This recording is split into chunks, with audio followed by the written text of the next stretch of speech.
Hello students, how are you? I hope all are fine. Student, today we are going to discuss a new topic of alternating current, that is resonance condition of LCR circuit.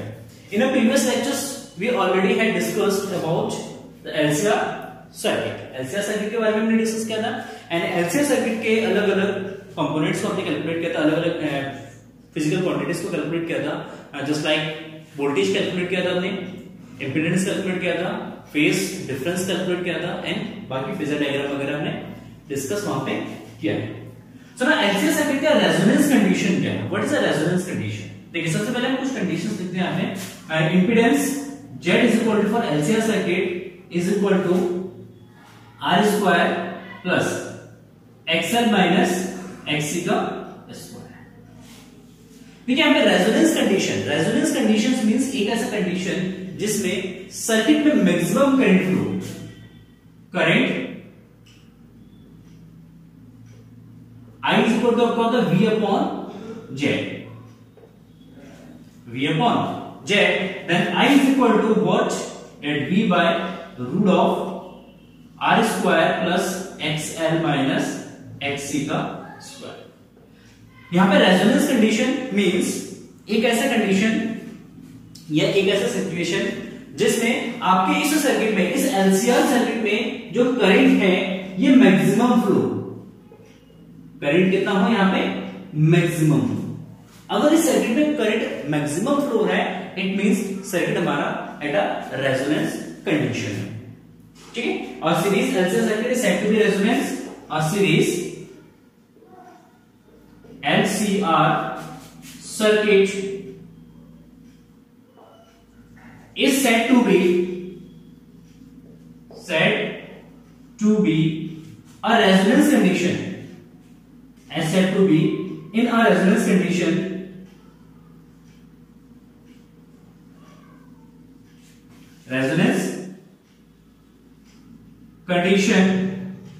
if the current, maximum current will be flow through the circuit. If या when condition when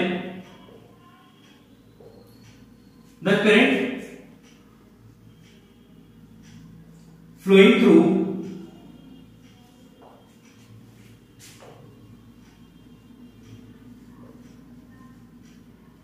is maximum. कितना होगा? Maximum current flow. ठीक है ना. तो resonant conditions means आपको बस इतना समझना है कि एलसीआर सर्किट में अगर करंट मैक्सिमम है तो करंट मैक्सिमम की कंडीशन में आपका सर्किट जो है वो रेजोनेंस सर्किट कहलाता है या रेजोनेंस कंडीशन कहलाता है वो. एंड रेजोनेंस कंडीशन के लिए आई जो है आपका मैक्स होना चाहिए, मैक्सिमम होना चाहिए, बहुत ही ज्यादा होना चाहिए. अगर आई मैक्स है, आई अगर मैक्सिमम है तो उस केस में जेड जो है आपका मिनिमम होना चाहिए, क्योंकि वोल्टेज तो आपका कांस्टेंट है, वोल्टेज हम चेंज नहीं कर सकते. यहाँ पे V equal to that is V naught sine omega t हमने यहाँ पे अप्लाई किया, वोल्टेज को हम चेंज नहीं कर सकते. हमें यहाँ पे चेंज करना होगा इसको जेड को, तो आई मैक्सिमम के लिए जेड आपका मिनिमम होना चाहिए. तो आई मैक्सिमम के लिए जेड विल बी मिनिमम. अच्छा, जेड मिनिमम कब हो सकता है? For minimum values of Z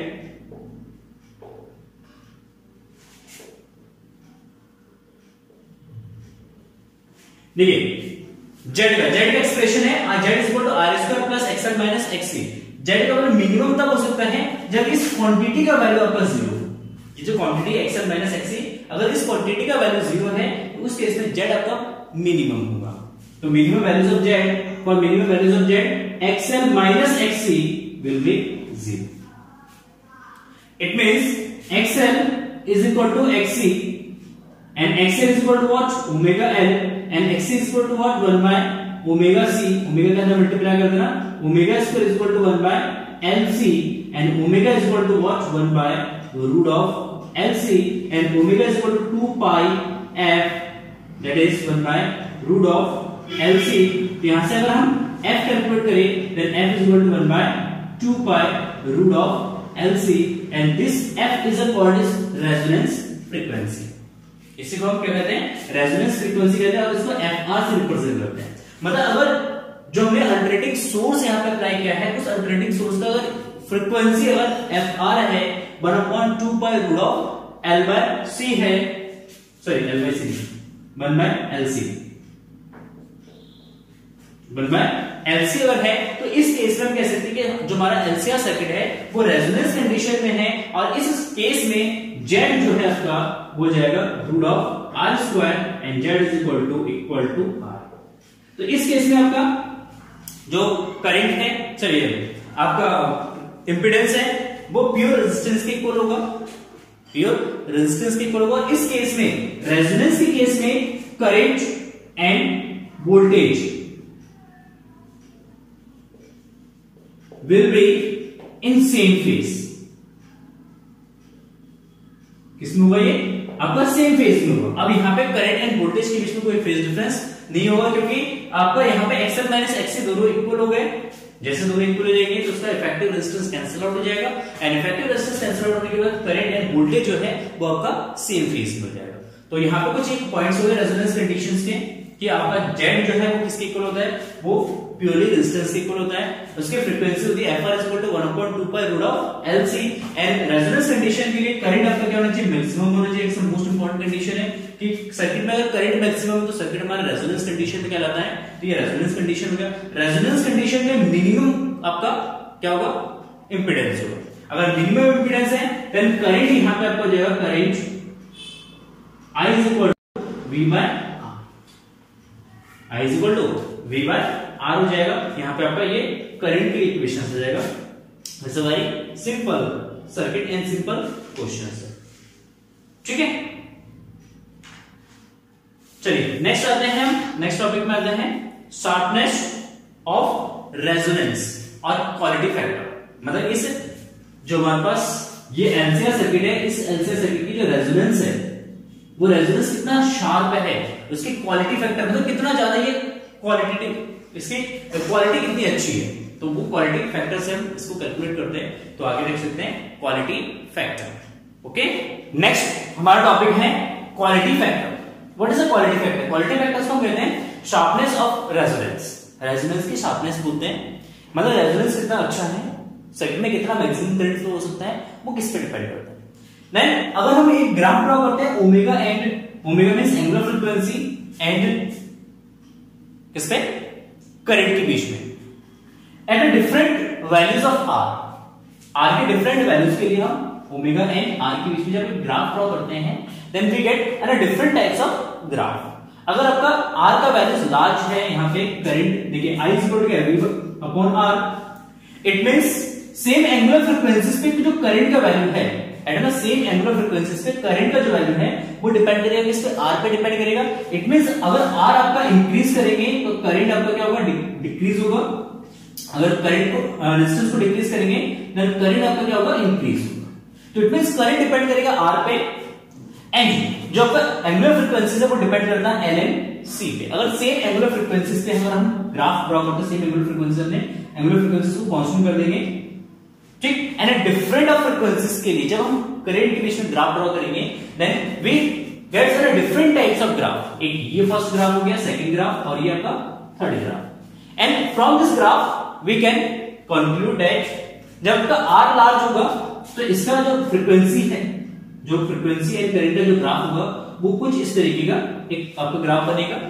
and जब हम क्या करते हैं, रेजिस्टेंस को डिक्रीज करते हैं, मॉडरेट करते हैं, मीडियम आपका मॉडरेट अगर आर है तो उस केस में ये जो ग्राफ का जो शार्पनेस है ये थोड़ा सा इंक्रीज होगा। यहाँ पे बिल्कुल शार्प नहीं है ग्राफ, यहाँ पे थोड़ा सा क्या है, शार्पनेस है।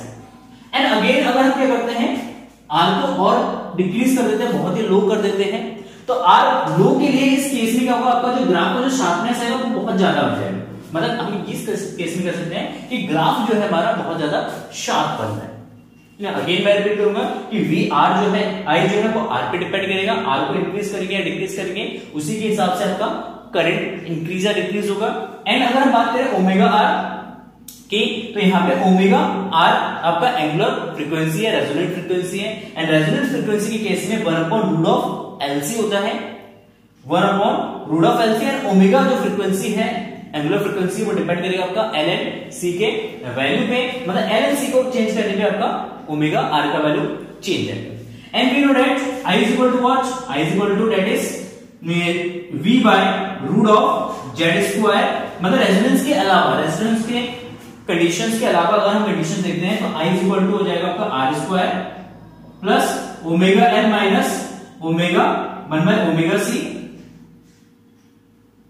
ओमेगा सी का स्क्वायर, ये हो जाएगा आपका एक्सएल माइनस एक्सी का स्क्वायर, तो उसको omega L minus omega C का स्क्वायर के टर्म्स में लिखते हैं। इट मींस जो आपका करंट है वो डिपेंड करेगा आपका रेजोनेंस की कंडीशन के अलावा, रेजोनेंस कंडीशन के अलावा वो डिपेंड किस पे करेगा, वो आपका ओमेगा पे भी डिपेंड करेगा। इसका मतलब ओमेगा को वेरी करेगा तो करंट का वैल्यू भी क्या होगा, वेरी होगा। तो एक कंडीशन तक रेजोनेंस फ्रीक्वेंसी तक करंट इंक्रीज होगा, उस पर रेजोनेंस कंडीशन के बाद सर्किट में करंट क्या होगा आपका, डिक्रीज होगा। ठीक है, तो यहां पे आप इस ग्राफ के शार्पनेस को देख सकते हो, तो इस ग्राफ का जो शार्पनेस है, शार्पनेस ऑफ ग्राफ या sharpness of resonance is called, sharpness of resonance is called quality factor. मतलब इस ग्राफ का जो शार्पनेस है वो आपका क्वालिटी फैक्टर। तो लेट अस सपोज एज्यूम करते हैं कि इस कंडीशन में, इस सर्किट में करंट जो है आपका मैक्सिमम है, दैट इज आई नॉट। इस केस में आपका करंट, सर्किट में करंट जो है मैक्सिमम करंट है, और इस मैक्सिमम करंट का वैल्यू है आपका कितना, आई नॉट। तो इस केस में आप क्वालिटी फैक्टर्स को डिफाइन करेंगे, इसका डेफिनेशन है, सिंपल डेफिनेशन है, the quality factors of a series resonance circuit is defined as the ratio of resonant frequency, ratio of resonance frequency to the difference in two frequencies taken in both side of resonance frequency, मतलब resonance frequency के दोनों side दो frequency लेंगे, एक bandwidth लेंगे, such that at each frequency the current amplitude becomes 1 by root 2 times of the values of resonant frequencies। मतलब इसके दोनों साइड, लेट सपोज एक ये ओमेगा 1 फ्रीक्वेंसी लेते हैं एंड एक हम ओमेगा 2 फ्रीक्वेंसी लेते हैं, दोनों साइड ओके यहां पे लेते हैं, और इस वैल्यू पे ओमेगा 1 वैल्यू पे एंड ओमेगा 2 वैल्यू पे, इस वैल्यू पे यहां पे जो आपका करंट है, लेट अस सपोज कि इस सर्किट में जो करंट फ्लो रहा है वो कितना होगा, आई का रूट 2 टाइम्स होगा। मतलब इन दोनों फ्रीक्वेंसीज पे, ओमेगा 1 एंड ओमेगा 2 फ्रीक्वेंसीज पे आपका सर्किट में करंट जो है आई अपॉन रूट 2 होगा। या हम इसको इस तरीके से डिफाइन करते हैं कि यहाँ पे करंट के टर्म्स में ना डिफाइन करके पावर के टर्म्स में अगर डिफाइन करेंगे तो पावर के टर्म्स में आ जाएगा कि एट अ मैक्सिमम पावर, इस केस में पावर जो है आपका मैक्सिमम होगा, और दो ऐसी फ्रीक्वेंसीज लेंगे जिसमें पावर हाफ हो जाएगा।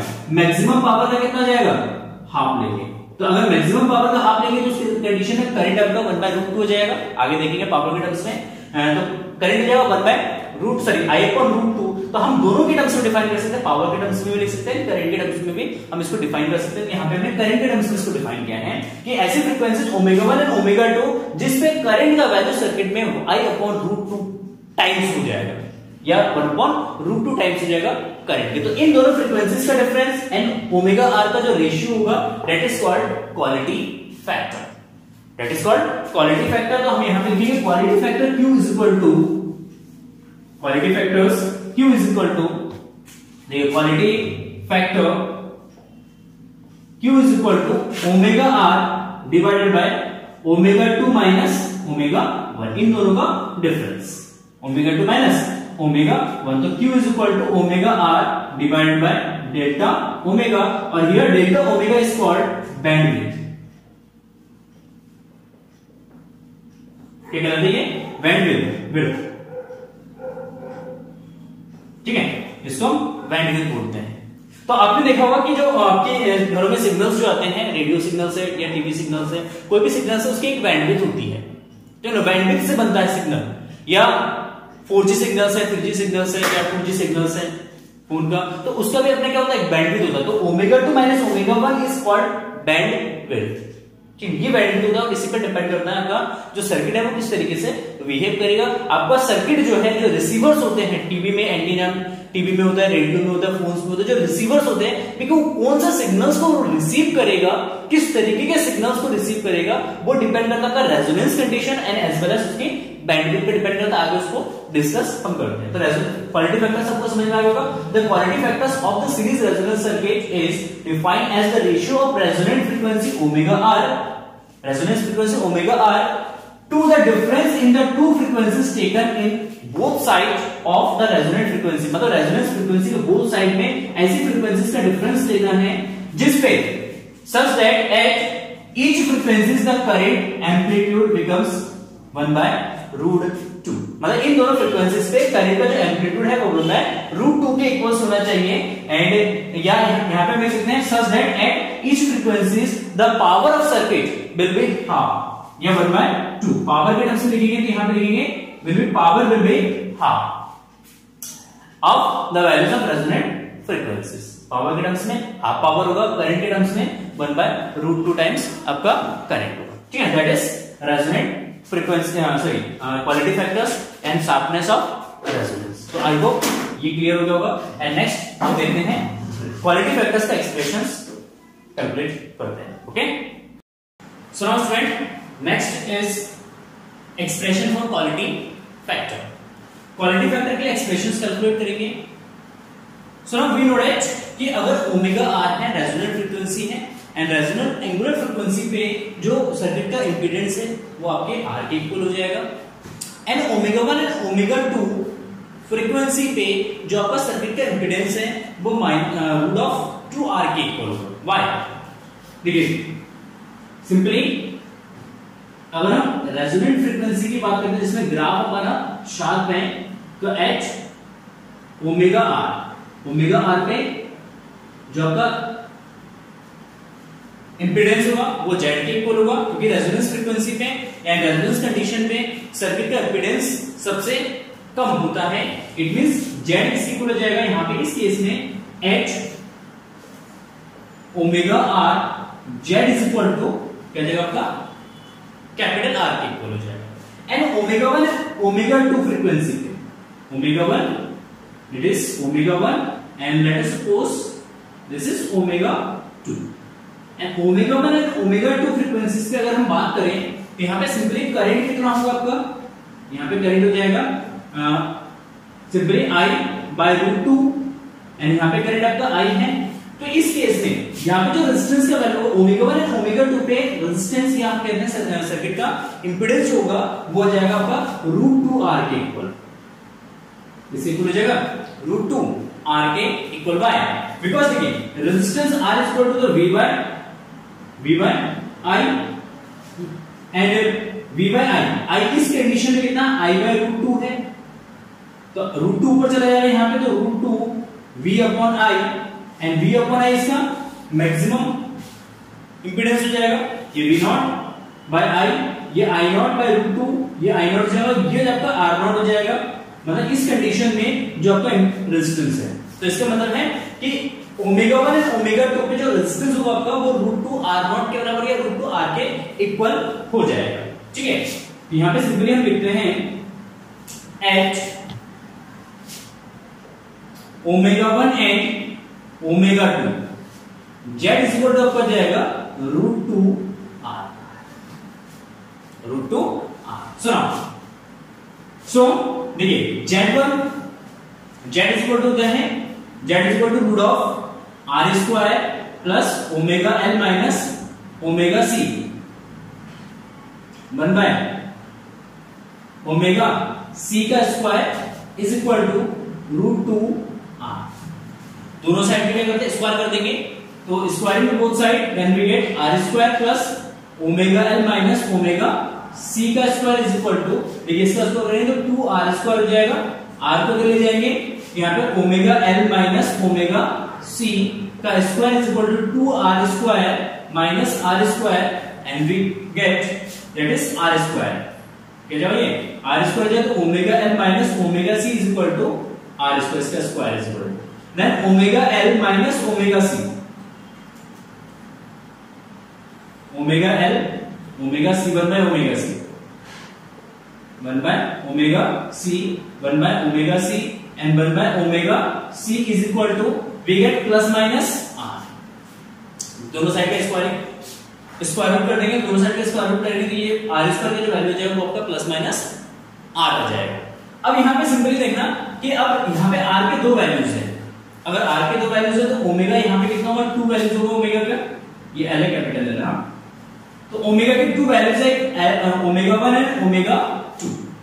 So now we can write here that omega 1 L minus 1 by omega 1 C is equal to R and omega 2 L minus 1 by omega 2 C is equal to minus of R. एक बार plus का ले लेंगे और एक बार हम क्या करेंगे, minus का ले लेंगे.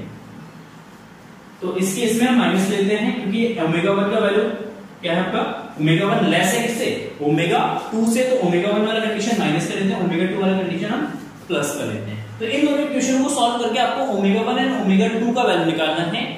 ठीक है, तो कैसे निकालेंगे इसका value. So now let us see here.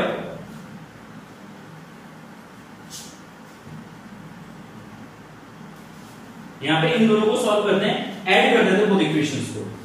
Late us suppose this is equation number first, this is equation number second. Adding the both equation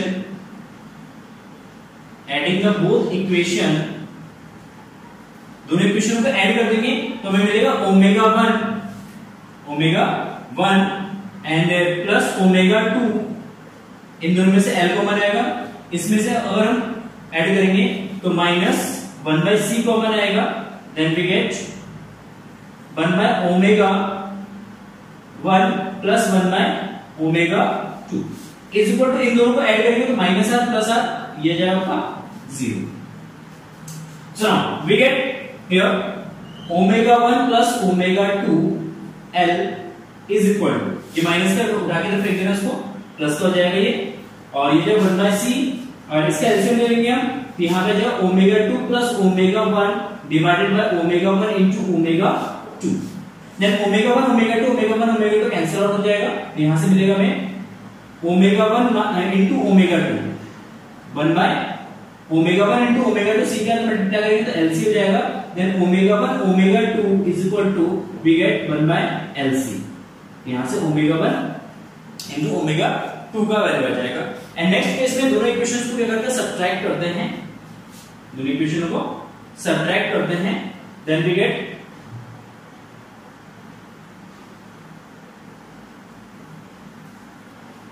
देखिए ये मैं डाल देता हूं डायग्राम, सब कोई काम नहीं है.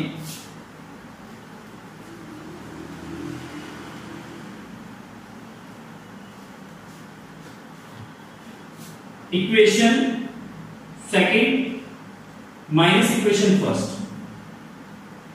देखिए इसमें से इसको माइनस, इस वाले इक्वेशन में से इसको माइनस करेंगे तो माइनस माइनस ये तो प्लस हो जाएगा, दोनों 2r के इक्वल हो जाएगा. एंड इसमें से इसको माइनस करेंगे then we get omega 2L minus 1 by omega 2C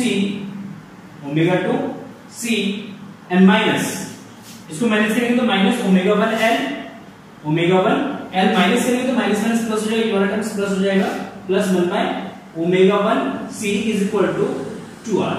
देखिए इसमें से इसको माइनस करेंगे, माइनस माइनस प्लस r इन plus r that is equal to 2r. So now इन दोनों में से देखा L कॉमन आ रहा है तो L कॉमन ले लेंगे तो यहां पे आ जाएगा आपका ओमेगा 2 माइनस ओमेगा 1. इन दोनों में से देखना आपको कॉमन आएगा माइनस 1 बाय C कॉमन आएगा, तो ये आ जाएगा आपका, ये प्लस का हो जाएगा 1 बाय ओमेगा 2 माइनस ये जो 1 by omega 1 is equal to 2r. Clear. तो इन दोनों का एलसीएम ले लेना यहां पे, L omega 2 minus omega 1 into ये जो माइनस का 1 बाय C, यहां पे एलसीएम लेंगे तो omega 1 minus omega 2 divided by omega 1 into omega 2 is equal to 2r. देखना ओमेगा 1 माइनस ओमेगा 2 ओमेगा 2 माइनस ओमेगा 1, इसमें से क्या कॉमन आ सकता है, सिंपली ओमेगा 2 माइनस ओमेगा 1 को कॉमन ले लेंगे तो ओमेगा 2 माइनस ओमेगा 1 आपका कॉमन आ जाएगा, तो यहां बचेगा L1. देखिए यहां पे ओमेगा 1 माइनस ओमेगा 2 है तो यहां से माइनस कॉमन लेंगे, यहां से माइनस कॉमन ले लेंगे तो ओमेगा 2 माइनस ओमेगा 1 बचेगा एंड माइनस माइनस आपका प्लस हो जाएगा और ये बचेगा 1 by C omega 1 omega 2 is equal to 2r. So now substitute the values of omega 1 and omega 2. देखिए omega 1 into omega 2 का वैल्यू कितना 1 by LC है, तो यहाँ पे वैल्यू सब्स्टिट्यूट कर देना, तो यहाँ से जाएगा ओमेगा 2 माइनस ओमेगा 1 और ये जाएगा L प्लस ये वाला वैल्यू यहाँ पे सब्स्टिट्यूट कर देना तो 1 by C into 1 by L into C is equal to 2R। ठीक है ना, सी से सी कैंसिल हो जाएगा, L ऊपर चल जाएगा तो L प्लस L एड करेंगे तो 2L हो जाएगा, तो 2L omega 2 minus omega 1 is equal to 2R।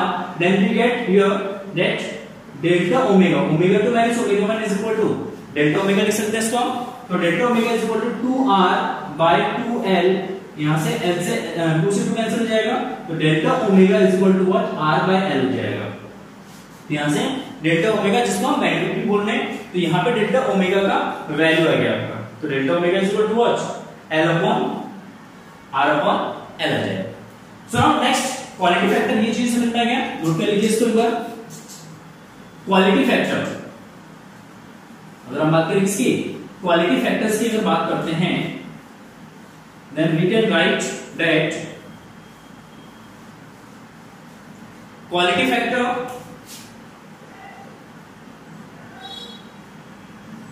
Q is equal to, देखिए उसका डेफिनेशन क्या था, omega R divided by omega 2 minus omega 1 and omega R is equal to what, angular frequency, and angular frequency that is 1 by root of LC। कितना है, omega R is equal to 1 by root of LC हो जाएगा। ठीक है, या आप simply इसको इस फॉर्म में रख दीजिए अभी, omega R and omega 2 minus omega 1, omega 2 minus omega 1 delta omega is equal to L by R, L by या R by M, L ऊपर चला जाएगा तो omega R into L divided by R। But omega R angular frequency जो कि हम पहले calculate कर चुके हैं, एंगुलर फ्रीक्वेंसी रेजोनेंट फ्रीक्वेंसी है और इसका वैल्यू है root of L into C, 1 by root of L into C value से पुट करना है यहाँ पे, तो Q इज इक्वल टू जाएगा आपका सिंपली यहाँ पे क्या जाएगा 1 by R L and omega R का वैल्यू रखेंगे तो 1 by root of LC, L को रूट के अंदर ले जाना तो इसको लिखेंगे 1 by R root of L square by LC, एक L से एक L कैंसिल हो जाएगा, then we get 1 by R root of L upon C, L upon C। तो ये क्वालिटी फैक्टर के लिए फॉर्मूला हो जाएगा 1 by R root of LC। This is the expression for quality factor. Is it clear? तो quality factor के लिए आपका R का जो वैल्यू है वो लेस होना चाहिए, जितना ज्यादा R का वैल्यू लेस होगा, जितना लो होगा रेजिस्टेंस सर्किट में, उतना ज्यादा आपका क्वालिटी फैक्टर होगा। इसका यूज कहां किया जाता है, इसका यूज होता है बेसिकली रेडियो ट्यूनिंग में, आपका टीवी में, जो भी रिसीवर्स होते हैं जो सिग्नल्स को रिसीव करते हैं, जो भी रिसीवर होते हैं जो सिग्नल्स को क्या करते हैं, रिसीव करते हैं। देखिए सिंपली यहां पे एक चीज समझ लेते हैं, जैसे आपका एलसीआर सर्किट है, सिंपली ये आपका सोर्स है, ठीक, यहां पे हमने रिसीवर को कनेक्ट कर रखा है, जैसे टीवी का सर्किट है, ये रिसीवर है, मान लो यहां पे हमने बहुत सारे सिग्नल्स यहां पे दे दिए, जो आपका सोर्स है, सोर्स को हमने बहुत सारा सिग्नल्स हमने दे दिया, अलग अलग बैंडविड्थ के सिग्नल्स हमने यहां पे प्रोवाइड किया, और ये जो सर्किट है हमारा एलसीआर सर्किट है, ये एलसीआर सर्किट किसको रिसीव करेगा, एक साथ तो सारे सिग्नल्स को रिसीव नहीं कर सकता ना, किसी एक पर्टिकुलर सिग्नल्स को रिसीव करेगा।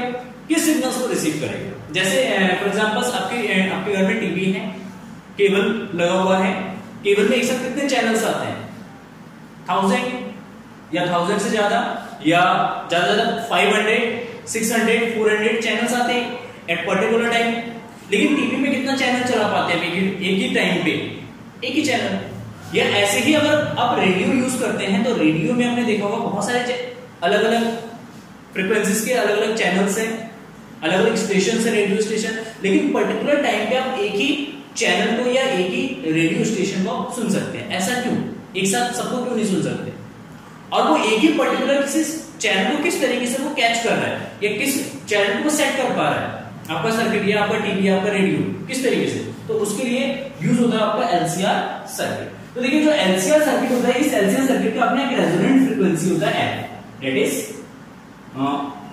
Frequency FR is equal to 1/2 pi root of LC, ये आपका रेजोनेंट फ्रीक्वेंसी होता है कोई भी पर्टिकुलर वैल्यू है, लेट अस सपोज ये आपका फ्रीक्वेंसी जो है मान लेते हैं 100 मेगाहर्ट्ज की फ्रीक्वेंसी है, इसकी है 100 मेगाहर्ट्ज की फ्रीक्वेंसी, लेट अस अज्यूम करते हैं, मान लेते हैं।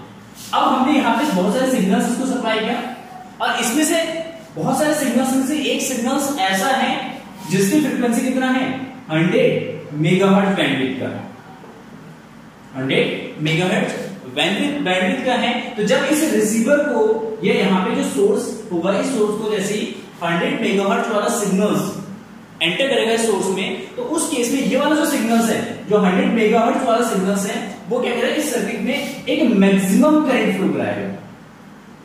क्या कराएगा? मैक्सिमम करंट फ्लो कराएगा। जब इसमें मैक्सिमम करंट फ्लो होगा तो इस मैक्सिमम करंट के लिए इस सर्किट में पावर जो बनेगा आपका वो मैक्सिमम बनेगा। अगर करंट मैक्सिमम होगा तो उस कंडीशन में पावर मैक्सिमम होगा, और जब पावर मैक्सिमम होगा, जब इन दोनों की फ्रीक्वेंसीज मैच करेगा, तो इन दोनों की फ्रीक्वेंसी जैसे ही मैच करेगा तो उस केस में आपका रिसीवर में या आपके टेलीविजन में, रेडियो में इसी पर्टिकुलर सिग्नल्स की जो स्टेशन है वो आपको सुनाई आएगा, या इसी पर्टिकुलर सिग्नल्स के जो चैनल्स हैं वो आपको दिखाई पड़ेगा टीवी में। जैसे अब यहां से आप मान लो यहाँ पे आपके पास एक वेरिएबल कैपेसिटर है, इस वेरिएबल कैपेसिटर से जैसे आप कैपेसिटी के वैल्यू को चेंज करेंगे, सी को चेंज करते हैं अपने रिमोट से, या रेडियो में जो वॉल्यूम्स होते हैं, जो स्टेशन चेंज करने का वॉल्यूम होता है, उससे जैसे हम उसको घुमाते हैं तो क्या चेंज होता है, आपका कैपेसिटर का वैल्यू चेंज होता है। और जैसे कैपेसिटर का वैल्यू चेंज होगा तो उस केस में क्या होता है, फ्रीक्वेंसी चेंज होता है। और जैसे फ्रीक्वेंसी चेंज होगा और उसी फ्रीक्वेंसी के साथ इतने चैनल में से जिस फ्रीक्वेंसी मैच करेगा, जिन दो, मतलब हमने क्या करा, यहां से सी को चेंज किया, फ्रीक्वेंसी चेंज हुआ, और फ्रीक्वेंसी चेंज होने के बाद टीवी में या रेडियो में बहुत सारे चैनल्स आ रहे थे, बहुत सारे स्टेशंस की फ्रीक्वेंसीज आ रहे थे, बैंडविड्थ, अलग अलग बैंडविड्थ की फ्रीक्वेंसीज आ रहे थे। अब उसके साथ जिसके फ्रीक्वेंसी ट्यूनिंग करेगा, मैच करेगा, वो स्टेशन या वो चैनल आपके टीवी में या रेडियो में चलना स्टार्ट होगा। तो इसके मतलब यहाँ पे रेजोनेंस की कंडीशन में आपका टीवी या रेडियो वर्क करता है, तो एलसीआर सर्किट जो है एज आपका रिसीवर में यूज होता है। चाहे आपका फोन है, टीवी है या रेडियो है, तो वहां पे आपका क्या होता है, आपका रेजोनेंट सर्किट यूज होता है, रेजोनेंस का कंडीशन यूज होता है, एलसीआर सर्किट यूज होता है। आर यहाँ पे वेरिएबल होता है, अगर आर को आप इंक्रीज या डिक्रीज करते हैं तो उस केस में आपका टीवी का या रेडियो का वॉल्यूम चेंज होता है। अब आर को चेंज करेंगे अपने रिमोट की हेल्प से, तो उससे क्या होगा कि इसका वॉल्यूम जो है लो करना है या हाई करना है। तो अगर वॉल्यूम को चेंज करना है तो उस केस में हम आर को चेंज करते हैं, अगर चैनल या स्टेशन चेंज करना है तो उस केस में क्या करते हैं, सी को चेंज करते हैं। तो ये आपका एक एलसीआर सर्किट है जिसका मोस्ट इंपॉर्टेंट यूज है आपके रिसीवर्स में। तो आई होप आपको ये टॉपिक समझ में आ गया होगा, एंड चलिए फिर मिलते हैं नेक्स्ट टॉपिक्स में, एंड तब तक के लिए जय हिंद, जय भारत।